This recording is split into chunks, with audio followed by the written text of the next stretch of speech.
What's up guys? Good morning po. Ngayon ni araw na ng Martes. Nandito tayo sa ating tumana, sa ating project pa rin. Ayan. Nandito tayo sa kabilang side, yung kukulungan ng baboy.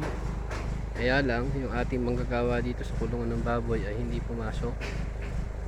2 araw na, kahapon, saka ngayon. Hindi ko alam kung bakit, kung anong dahilan. Titingnan na lang natin kung bakit hindi pumapasok. Alamin na lang natin mamaya doon kay Ate Ella. Ngayon dito naman sa kabilang side, ayan, kahapon nag grass cutter ako dyan sa harap ng bahay, kubo. Ayan, marinig nyo maingay yung generator kasi naglalagay sila ng sinepa para protection ba sa hangin, para hindi masiklat yung ating yero. Ayan, naglalagay sila ng sinepa.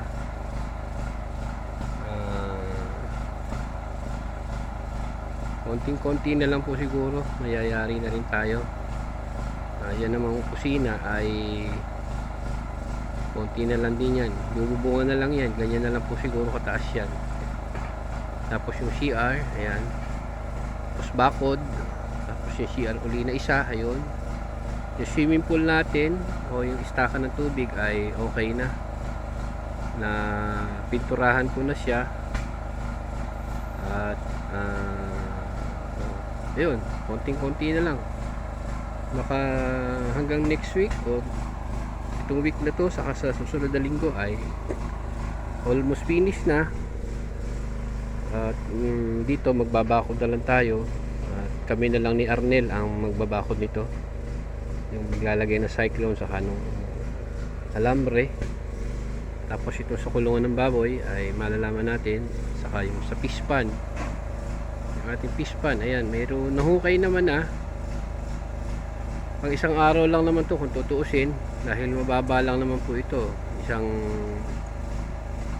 4 na patong saka isang 5 patong lang naman po ito, maigsi lang, hindi naman kailangan malaking malaki yung ating pispan, para lang meron tayong paglibangan na mag-alagaan ng hito.